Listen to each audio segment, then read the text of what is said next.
Hyderabad KBR park వద్ద anti drugs walk కార్యక్రమాన్ని నిర్వహించారు. ఎన్డీఏ ఉపరాష్ట్రపతి అభ్యర్థి వెంకయ్యనాయుడు ఈ వాక్ ను ప్రారంభించారు. ఎవరూ డ్రగ్స్ బారిన పడొద్దని విద్యార్థులకు, యువకులకు వెంకయ్య సూచించారు. డ్రగ్స్ మహమ్మారికి బానిసై తమ జీవితాలను చిన్నాభిన్నం చేసుకోవద్దన్నారు. ఈ కార్యక్రమంలో ఏపీ వైద్య ఆరోగ్య శాఖ మంత్రి కామినేని శ్రీనివాసరావు, ఎక్సైజ్ శాఖ commissioner Chandrabadan, excise enforcement director Akun Sabharwal, పలువురు సినీ ప్రముఖులు పాల్గొన్నారు. నగరంలో పాతుకుపోయిన డ్రగ్స్ విష సంస్కృతిని పారదోలటమే ఈ ర్యాలీ ముఖ్య ఉద్దేశం. ర్యాలీలో మార్నింగ్ వాకర్స్ తో పాటు పలు స్వచ్ఛంద సంస్థలు పాల్గొన్నాయి.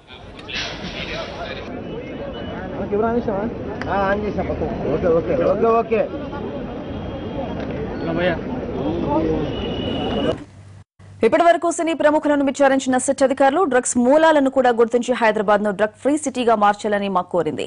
కేబీఆర్ పార్క్ నుంచి నిర్వహించిన సే నో టు డ్రగ్స్ వాక్ ప్రారంభించారు ఎన్డీఏ ఉపరాష్ట్రపతి అభ్యర్థి వెంకయ్యనాయుడు. వాక్ లో సినీ నటులు, సిట్ అధికారులు అకున్, చంద్రబదన్, వేలాది మంది స్టూడెంట్స్, పలు స్వచ్ఛంద సంస్థలు పాల్గొన్నాయి. ఇక దీనిపై పూర్తి సమాచారం మా కరెస్పాండెంట్ రవి అందిస్తారు.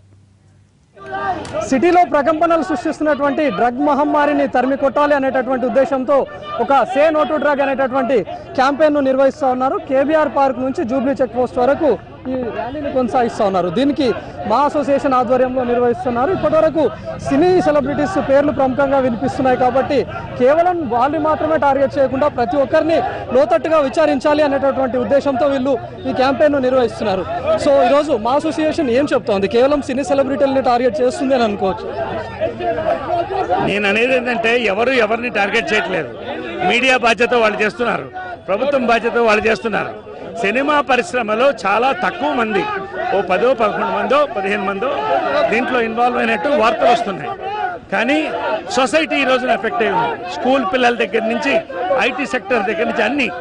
కాబట్టి ఈ రోజున తెలంగాణ ప్రభుత్వం ఈ యొక్క ఇనిషియేటివ్ తీసుకోవడం, ఈ పోరాటానికి వాళ్ళు నాంది పలకడం, మేము మా తరఫు నుంచి ఒక రెస్పాన్సిబుల్ సిటిజన్స్గా మా ప్రెసిడెంట్ కానీ మేమంతా ఈ పోరాటాన్ని, ఈ సొసైటీ అందరినీ కూడా కలుపుకొని ఈరోజు చేస్తున్నట్టు సే నో టు డ్రగ్స్ ర్యాలీకి రాబోతున్న ఉపరాష్ట్రపతి కూడా రావడం అనేది మా యొక్క పోరాటానికి ఏంటో చెప్తుంది.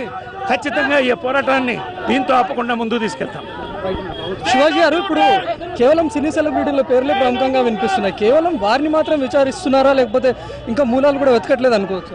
లేదు, వాళ్ళు మాత్రం విచారిస్తున్నారు అనుకోవడానికి లేదండి. అందరినీ విచారిస్తారు. మాకు ఇది ఉంది, పాపులారిటీ ఉంది కాబట్టి ఎక్కువ దృష్టి మా మీద పడుతుంది.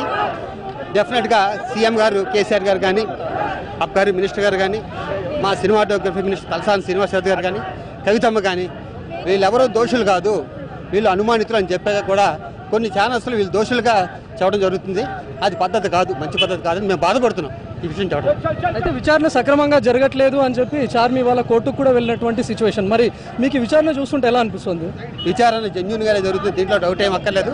చార్మి గారు అంటారా, అది ఆవిడ ఇష్టం. ఆవిడ కోర్టు ఎలా చెప్పిందో అలా డిపార్ట్మెంట్ నడుచుకుంటుంది. అయితే ఈరోజు వాళ్ళని సిట్ కూడా విచారించింది. ఒకవేళ డ్రగ్ కేసులో ఉన్నట్టుగా తెలిస్తే, ఇప్పటిదాకా అసలు సినీ సెలబ్రిటీస్ ఎవరు లేరు, కేవలం టార్గెట్ అని మాత్రమే అనిపించింది. మరి ఒకవేళ వాళ్ళు ఉన్నట్టుగా తెలిస్తే, నాకు తెలిసి ఏదో 1% ఉండొచ్చేమో, 1-2 ఉండొచ్చేమో, కానీ మేము 11 మంది ఉంటారంటే మేము నమ్మట్లేదు. ఎందుకంటే వాళ్ళతో మాకు సాన్నిధ్యం బాగా ఉంది.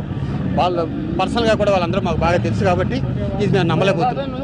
అంటే సినిమా అంటేనే రంగుల ప్రపంచం, దీన్ని వాళ్ళు ఆ విధంగా డ్రగ్స్కి అడిక్ట్ అయ్యారు అనేటటువంటి ఆరోపణ అనుకోవచ్చా, లేకపోతే డైవర్ట్ అయ్యే సిచ్యువేషన్ కూడా ఉందనుకో? లేదు, ఆరోపణ మాత్రమే. ఇది డిపార్ట్మెంట్ తెలుస్తుంది ఎవరు దోషులు, ఎవరు నిర్దోషులు.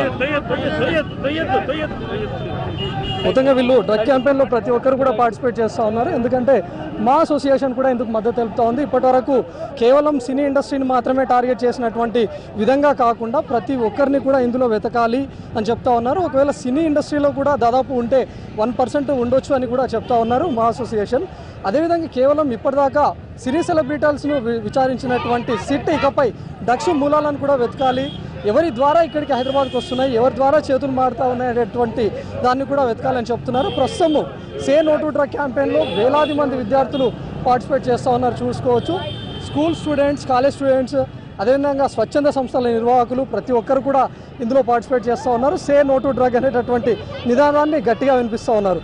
ప్రస్తుతం చూసుకోవచ్చు, ప్రతి ఒక్కరు కూడా టీషర్ట్స్ వేసుకొని, క్యాప్స్ పెట్టుకొని సే నో టు డ్రగ్ అనేటటువంటి నినాదాన్ని గట్టిగా వినిపిస్తూ ఉన్నారు. ఇందులో చాలా మటుకు స్కూల్స్, కాలేజెస్, అదేవిధంగా పేరెంట్స్ అవ్వచ్చు, లేకపోతే డైలీ కేవీఆర్ పార్క్ వచ్చే వాకర్స్ ప్రతి ఒక్కరు స్వచ్ఛందంగా ఇందులో పార్టిసిపేట్ చేస్తూ సే నో టు డ్రగ్ అని చెప్తున్నారు. తెలుగు రాష్ట్రాలను ప్రకంపనలు సృష్టిస్తున్నటువంటి డ్రగ్స్కు సమూలంగా స్వస్తి చెప్పాలి, సే నో టు డ్రగ్స్ అనేటటువంటి నినాదాన్ని వినిపిస్తూ ఉన్నారు. సో మనం కూడా చెప్తాం, ఎన్టీవీ నుంచి say no to drugs. Cameraman మనోహర్తో రవికుమార్, ఎన్టీవీ.